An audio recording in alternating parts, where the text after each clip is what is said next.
Hey, Queen City minis and more fans. Let's check out some Star Wars Legion reveals from this weekend's mini extravaganza. So, guys, these were just shown off in a stream from Atomic Mass Games. And, guys, there's some super cool stuff coming for this game. So, the first unit we're going to look at, and the first reveal that really happened is Dejarin. So, this kind of got shown already a little bit. We saw the model with Grogu that was up for pre-order right now on Asmodee's website. But we get a unit card and some upgrades for him, which is really cool. And they also went into more about actually making the model. You know, they talked about they wanted him to be an up-close fighter, and they tried to give us multi-poses with him holding his, Ambin rifle, but they said the model just wouldn't work to do both poses, so they kept him as like a more close-up personal type of guy. So he's a mercenary. He fights for Rebels and Empire, and he's 105 points. So already, guys, super cool dynamic here that he can be in both of these factions. So he has Arsenal 2, which is kind of interesting because he only has one ranged weapon, but it does have versatile, so you can use it in combat to make him kind of that up-close and personal fighter like they designed him to do. He has Bounty, so you're going to put a Bounty token out and try and get it. All right, Impervious, so he is going to roll additional saves, and he's rolling a red defense die save with Surge to blocks. So with Impervious, if you get hit by Pierce, you're going to get extra dice to roll, so that's kind of a super cool little ability to him and going to help with his survivability. Now, one of the weird things for him, he has independent. So he has independent aim and dodge, which makes it to where you don't want to give him command tokens. But, guys, his command cards are pretty good, especially this Whistling Birds card. And then he has Tactical 1. So whenever he moves, he's going to gain an aim token, which is great for him. He has 2 training slots, 1 comm, 2 gears, and 1 weapon. And they showed off one of his weapons in the stream. It's actually his Ambin gun. So this is a unique upgrade for him. And if you look, it's melee 3 black dice. So it doesn't have a ranged option. Instead, it actually has a mobilize 2 and suppressive, which is amazing on that thing. But you can do a double action with this card, which is really neat, and it's the first time we've ever seen this, so it takes up both your actions for Din. But if you are not engaged, perform a speed 1 move, then choose an enemy unit in line of sight, roll 1 red attack dice. If the result is a hit or a crit, the chosen unit suffers 1 wound and gains 1 suppression token. So it's a really cool little ability, and guess there's no range on it. So you can shoot clear across the table with this ability. It's kind of like a force choke, but from ranged that causes suppression. So it's a super cool little ability, and they said these are what we can expect moving forward from Atomic Mass Games are some kind of like weird, kind of wacky rules that work really well with the fluff, and I kind of love it. This gun was devastating in the game, and it's super cool he has it. Do I wish they would have done the traditional way where it was a ranged attack? Yes, but do I hate it?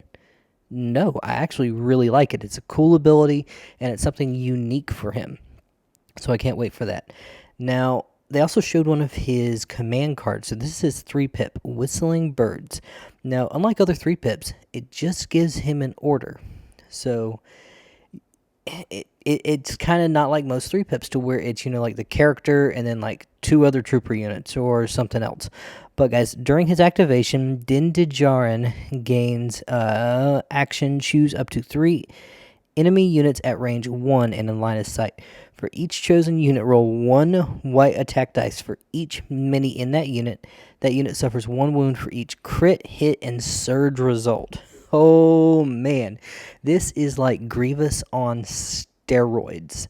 So you're going to choose 3 units that are within range 1, and then you're just going to roll a ton of dice to do damage to them, which is a super cool ability, and I absolutely love this card.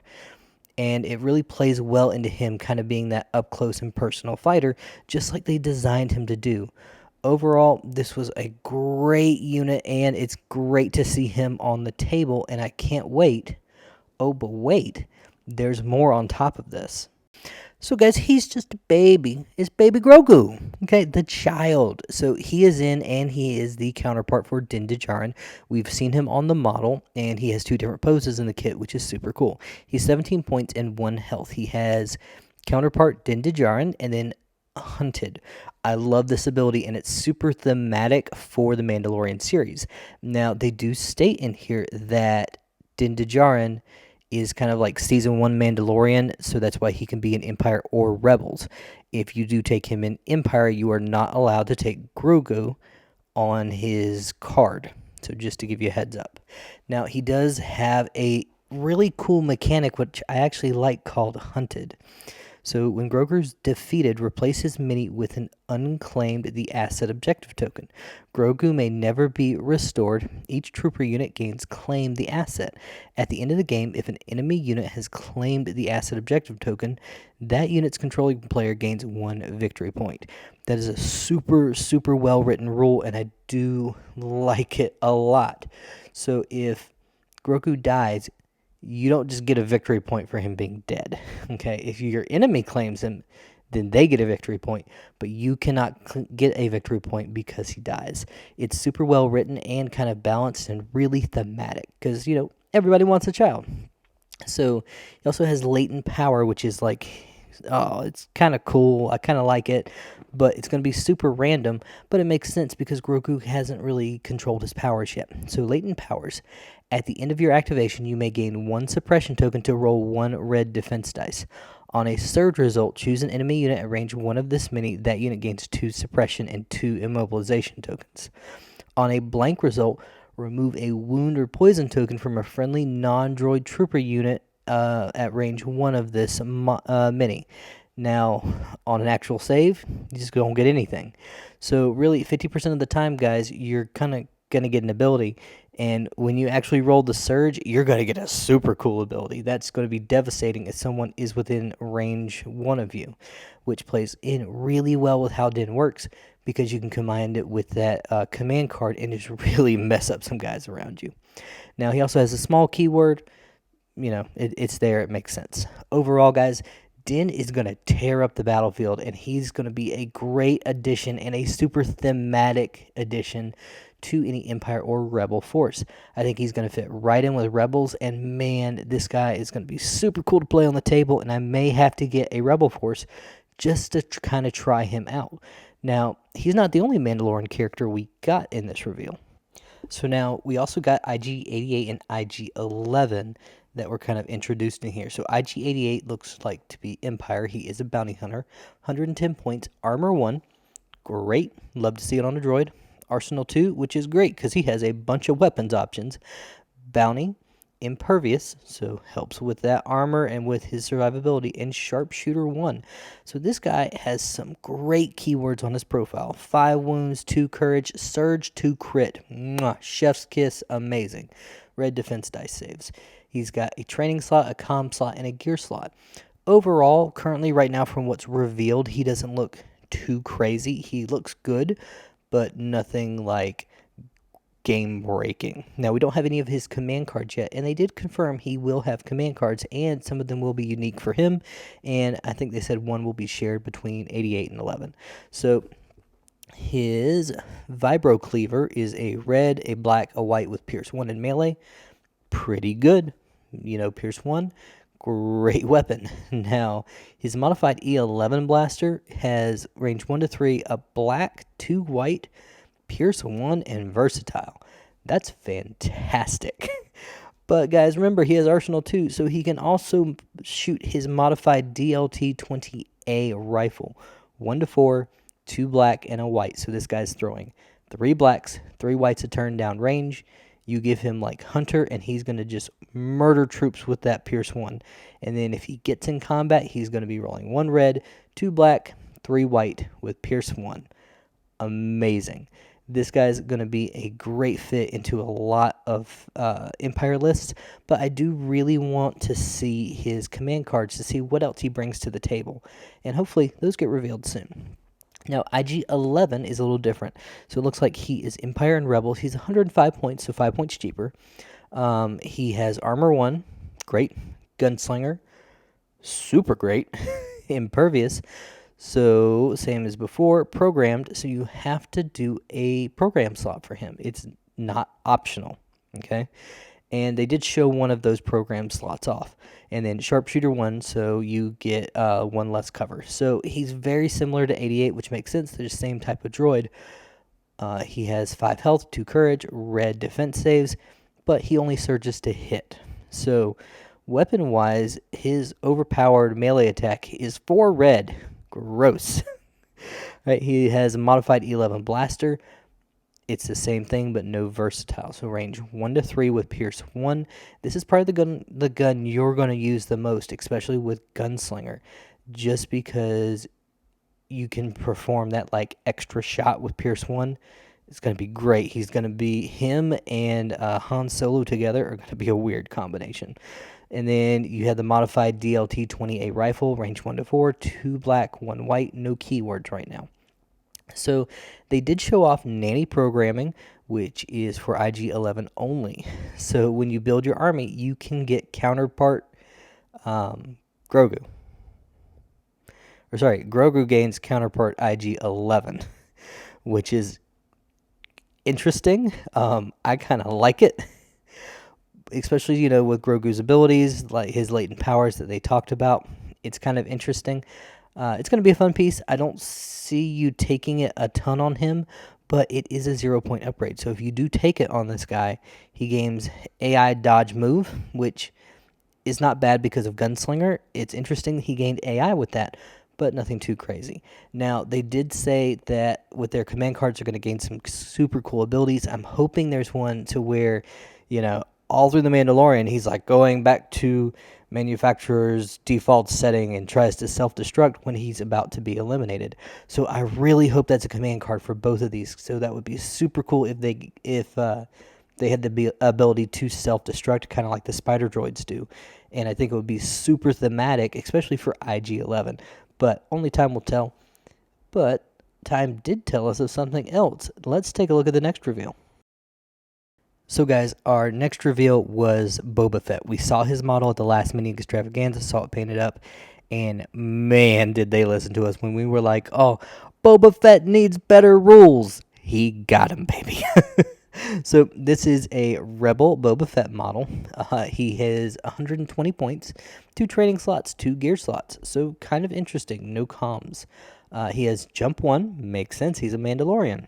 Arsenal 2. Makes sense, because he has a gun and a pistol, plus his little knee rocket things. Impervious, independent standby. So at the start of the activation phase, if you don't have an order token, you gain a standby, which is super cool and super unique for him. This guy is going to kind of be nuts with that because he also has Sentinel. So he's standing by at range 3, which is great. So sharpshooter 1, tactical 1. Great loadout so far. 5 health, 3 courage, red saves, surge to crit, even better, with surge to save as well. So he has Fett's, what is that? It's his stick, okay? He has his melee stick, 3 red, 1 black. I really would have liked to have seen Pierce 1 on that, or even like critical 1 to kind of send it over the edge, because that thing is really mean in the storyline. But he also has Fett's EE3 carbine. So this is his gun. Range 1 to 3, 3 black, Pierce 1. Great ability, especially with Sentinel. You're going to reach out and touch somebody. Basically, you roll a crit, model dies. Now, what's kind of unique is they showed off all 3 of his cards.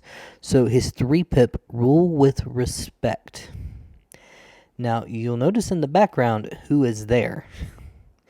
So I expect we're going to have some more Mandalorian releases and some more from the Boba Fett series, because usually how they've done it in the past, if someone is shown off on a card, they enter the game at some point. So Boba Fett and 2 units. While Boba Fett has a face-up order token with a friendly unit at range 1 and in line of sight of him, makes a ranged attack, add 1 black dice to the attack profile. Super cool ability, kind of like Captain Rex, but not as crazy with the fire support. But super cool little ability, and not bad for a 3-pip, especially because you're issuing to 2 other units. So, 2, making his way in the galaxy. I like how he is beating a stormtrooper over the head with a gaffy stick when he does this. So Boba Fett may not perform attack actions during his activation. At the end of his activation, Boba Fett may perform an attack activation. Boba Fett may perform an attack activation with only the following weapon against each enemy unit at range 1. So it is melee, range 1, blast, impact 1, versatile, 2 red, and 1 black.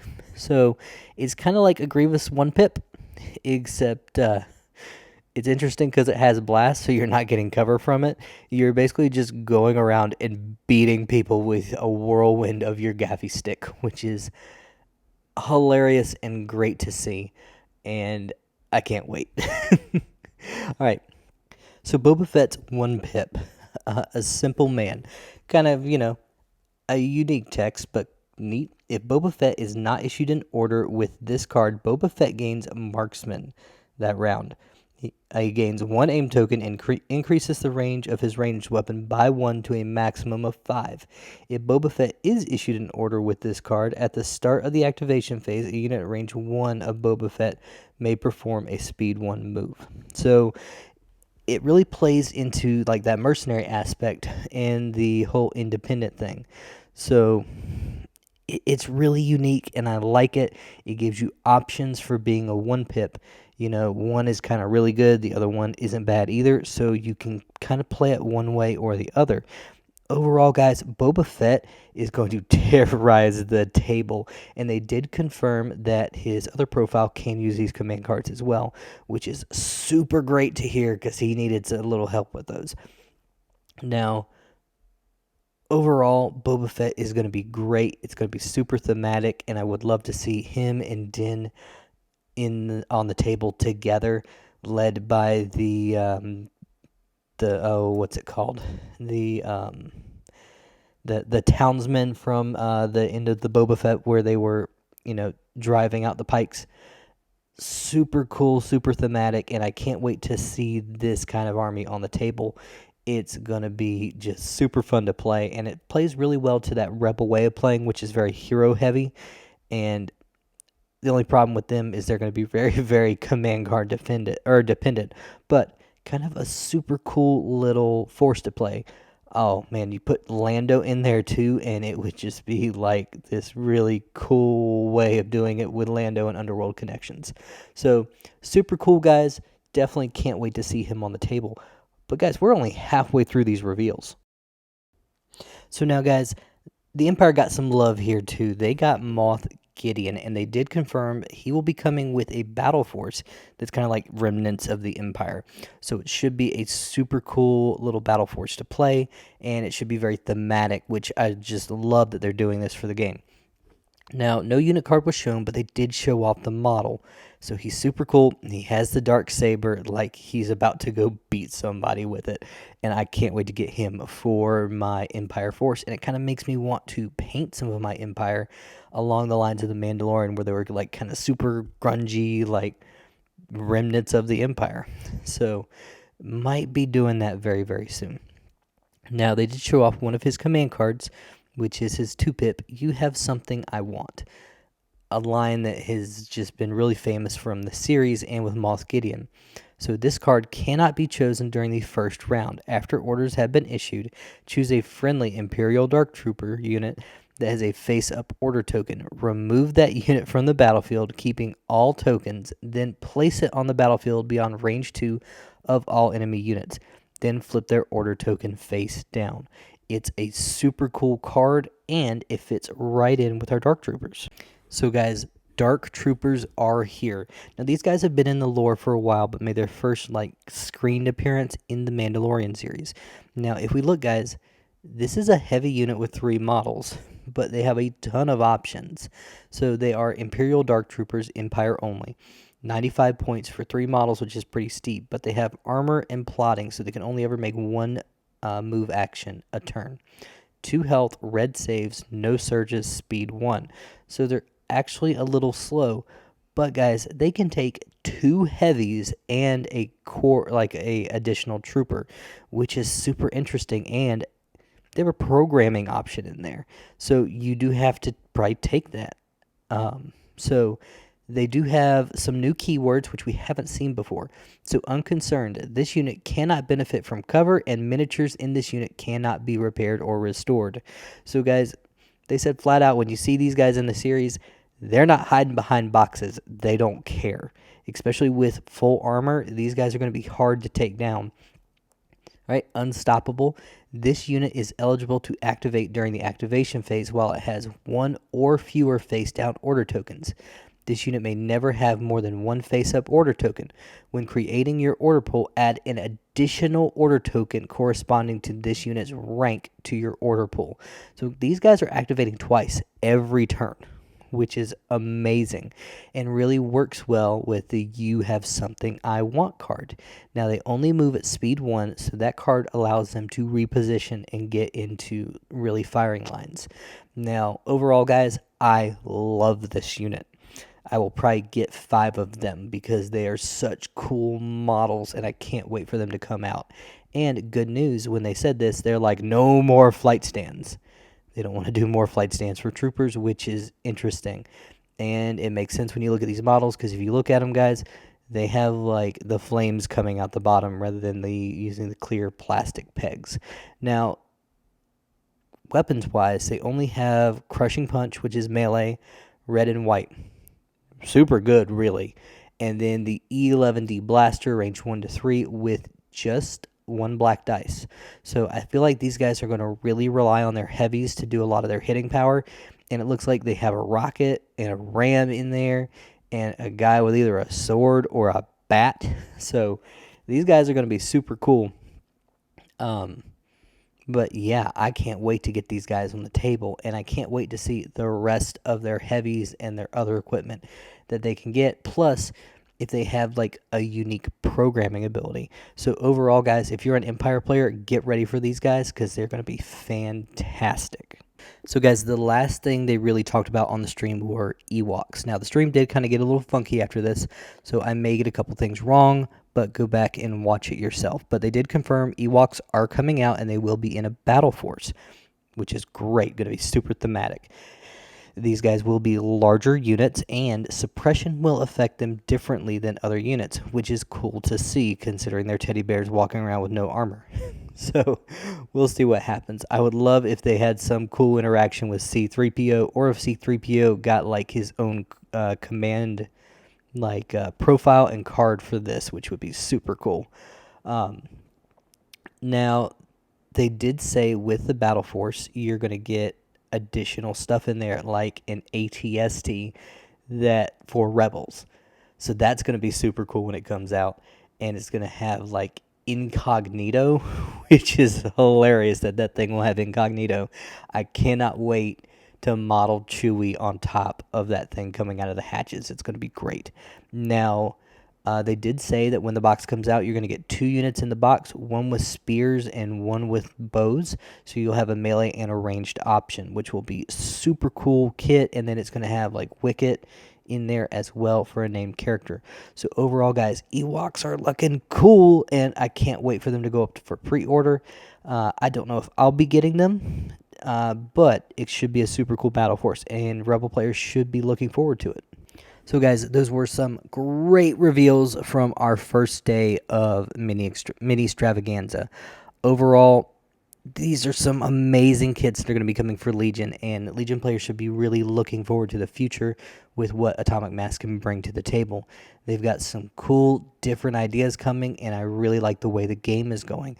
But guys, make sure you tell me down below what you think, and if you'd like to help the channel, guys, please make sure you like, share, comment, and subscribe to help our channel grow, and so we can stay around and be around for the future. If you haven't done so yet, guys, make sure you check our giveaways as well. Thank you so much for watching, guys. This is Queen City Minis signing out.